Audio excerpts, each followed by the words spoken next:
ஆன்மீகவாதின்னு சொல்லிட்டு கடவுள் வழியில் தான் பாவத்தையே தேடிக்கின்னு இருக்கிறாங்க. அது எப்படின்னு தெரியல. நிறைய பேர் சும்மாவே தன்னை தானே ஒரு பேரை போட்டுக்கிறாங்க. நான் சித்தர், நான் அது இதுன்னு. சித்தராக இருந்தால் ஒரு 1000 பாடல்கள் புனையணும், 1000 பாடல்கள் எழுதணும். சும்மா பேர் போட்டுக்கிறதால ஒன்றும் கிடையாது. இப்போ எனக்கு கூட 1000 பேருங்க சொன்னாங்க, எந்த பேர் இருக்கக்கூடாது, எங்கள் அப்பா அம்மா வச்ச பேர் மட்டும்தான் எனக்கு இருக்கணும் அப்படின்னுக்கிறேன். ஏன் சொல்கிறேன்னா, ஒரு பெரிய மகான்கள் பேரை நமக்கு வச்சுக்கிறதுக்கு அந்த தகுதி நமக்கு இருக்கணும். அந்த தகுதி இல்லாத பேர் வச்சுக்கிறதால ஒன்றையும் சாதிக்க போகிறதில்ல. செத்தா எந்த பேரும் இல்லை, பொணோன்ற பேர் தான் வரப்போகுது. அதனால் வாழும்போது இந்த உலகத்துக்கு நம்ம என்ன சொன்னோம், என்ன செய்தோம், அதை யோசிங்க. அதை விட்டு போட்டு இந்த ஊர்பட்ட பேரெல்லாம் வச்சுக்கிறதால ஒரு பயனும் இல்லை.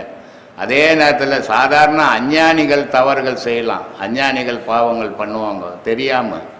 ஆனால் ஆன்மீகவாதின்னுட்டு இந்த பாவங்களுக்கு உட்பட்டு கடவுள் பாதையிலேயே பணத்துக்காக பாவம் பண்ணுறது, அது கடவுளுக்கு பேரையும் கெடுக்கிற மாதிரிக்கும், தான் பாவத்தையும் சுமக்கிறது, உலகத்தையும் ஏமாத்துகிற மாதிரி ஆகிடும்.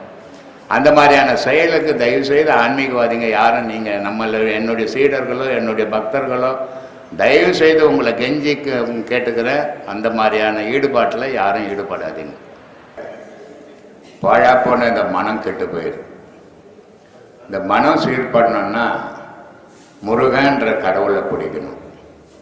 முருகன்ற கடவுள் யாருன்னா அவங்க மூச்சு தான்.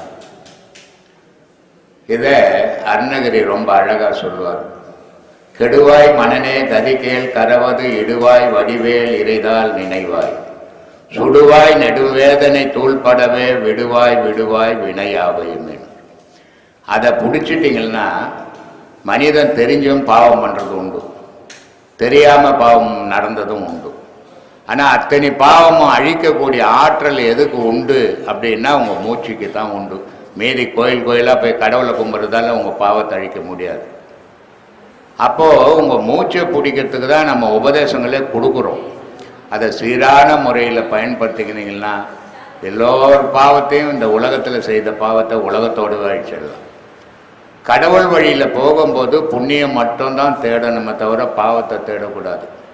இன்றைக்கி ஆன்மீகவாதிங்களே ஆன்மீகவாதின்னு சொல்லிட்டு கடவுள் வழியில் தான் பாவத்தையே தேடிக்கின்னு இருக்கிறாங்க. அது எப்படின்னு தெரியல.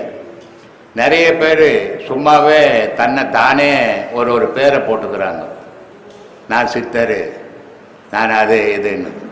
சித்தராக இருந்தால் ஒரு 1000 பாடல்கள் புனையணும், 1000 பாடல்கள் எழுதணும். சும்மா பேர் போட்டுக்கிறதால ஒன்றும் கிடையாது. இப்போ எனக்கு கூட 1000 பேருங்க